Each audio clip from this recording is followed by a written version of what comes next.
Nah, seperti yang saya jelaskan tadi, saya sendiri pun sebetulnya menganggap kalau gaya geser itu biasanya bekerjanya kan arahnya vertikal gitu ya. Maksudnya kalau ada sebuah batang gitu mendatar, kan gaya geser itu yang kita ketahui kan memang ke arah tegak lurus dari arah batangnya gitu.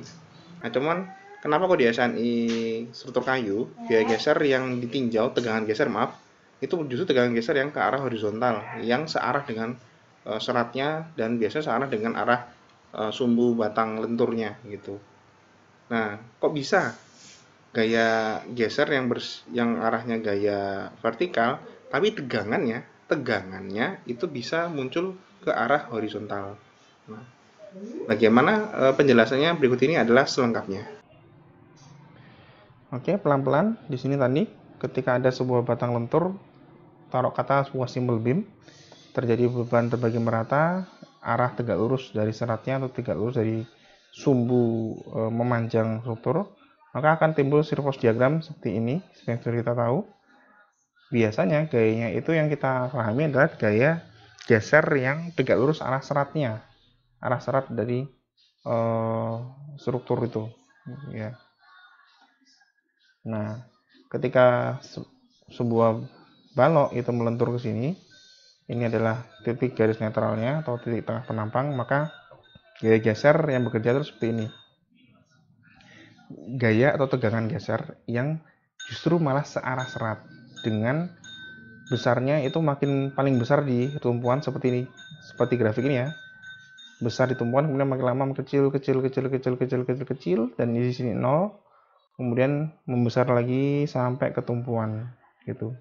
Jadi arah panah ini makin panjang itu makin besar. Menariknya, kenapa kok arahnya horizontal, searah serat, bukan tegak lurus dari serat gitu.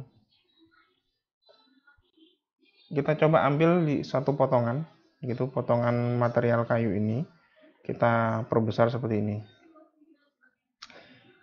Logika saya mengatakan ketika kita melihat ada Sirfors diagram seperti ini dengan gaya geser yang gayanya berasal dari reaksi tumpuan ya, itu kan tegak lurus dari arah serat, maka harusnya tegangannya kayak gini dong, ya kan? Gaya ini yang tegak lurus serat, maka menghasilkan tegangan yang tegak lurus juga. Tegangan sama dengan gaya geser dibagi luas penampang yang bidang ini. Itu logika sederhananya gitu. Nah, ternyata yang baru saya pahami, tegangan geser kalau mengarah vertikal seperti ini itu mengakibatkan titik kotak kubus ini menjadi tidak stabil. Kenapa? Karena kalau bisa dilihat ini kan titik pusatnya di sini ya, ada lengan momen gitu ya, gitu. Maka ini akan terguling, terputar ke arah kanan. Selain itu, karena ada tegangan geser ke arah vertikal ke arah atas, maka di sisi sebaliknya akan timbul reaksi dengan besar yang sama, tapi berlawanan arah ke arah bawah. Jadi ini adalah reaksi dari tegangan aksi yang ini, gitu. Ingat hukum Newton 3, tegangan,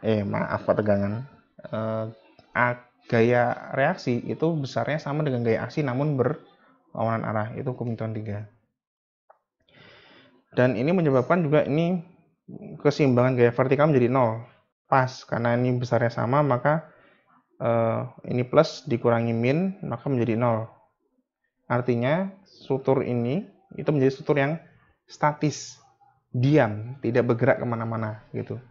Nah, di hukum Newton 1 itu mengatakan ya memang sebuah benda itu dikatakan diam ketika resultan gaya yang bekerja pada sebuah benda tersebut itu sama dengan 0. Jadi resultannya itu besarnya sama gitu, tidak kemana-mana gitu. Nah, sekilas kalau kita lihat memang betul gaya vertikal sama 0, tapi saya tanya, apakah momennya 0? Ini masih aplikasi dari hukum Newton 1. Nah, ini kan timbul putaran berarti kan, yang satu tegangan satu ke atas, tegangan yang reaksi ke bawah, searah pula gitu. Sehingga gara-gara gaya tegangan geser yang vertikal ini, itu timbullah bending moment yang berputar ke arah kanan gitu. Maka lagi-lagi kita belum mencapai kondisi statis. Karena Sigma vertikal oke 0 sudah, tapi momennya tidak sama dengan 0. Karena kan titik pusat putarnya di pusat berat di sini tengah-tengah. Berarti kan punya lengan momen yang sebelah kiri punya lengan momen di sini, yang sebelah kanan punya lengan momen ke sini gitu. Nah, maka ini menjadi momen putar aksi. Hukum Newton 3 berlaku lagi, maka pasti akan timbul momen reaksi yang besarnya sama namun berkebalikan arah. Mana itu? Inilah dia. Tegangan horizontal. Tegangan horizontal ini itu besarnya sama persis dengan tegangan vertikal. Gitu ya. Lengan momennya juga sama tapi berkebalikan arah. Gini. Nah, tegangan horizontal inilah menyebabkan sigma momen pada struktur kayu kita menjadi 0. Sehingga kayu ini menjadi statis, diam, tidak bergerak kemana-mana. Tidak juga berputar, tidak naik, tidak turun, tapi diam. Gitu. Ternyata itulah asal muasal kenapa kok tegangan gesernya itu bukan vertikal, tapi tegangan geser itu adalah arah horizontal. Jadi tegangan geser ini timbul sebagai reaksi dari gaya shear force diagram. Gaya shear force yang ke arah tegak lurus dari seratnya, timbullah reaksi untuk melawan putaran momen menjadi momen yang berbalik arah ke arah horizontal. Besarnya ya pasti sama. Karena hukum Newton 3 berlaku lagi. Reaksi itu besarnya sama dengan aksi namun berkebalikan arah. Itu ternyata jawabannya. Itulah mengapa kok tegangan gesernya yang ditinjau malah justru tegangan yang arah horizontal, walaupun berasal dari gaya geser yang bersifat vertikal atau tegak lurus dari seratnya. Seperti itu.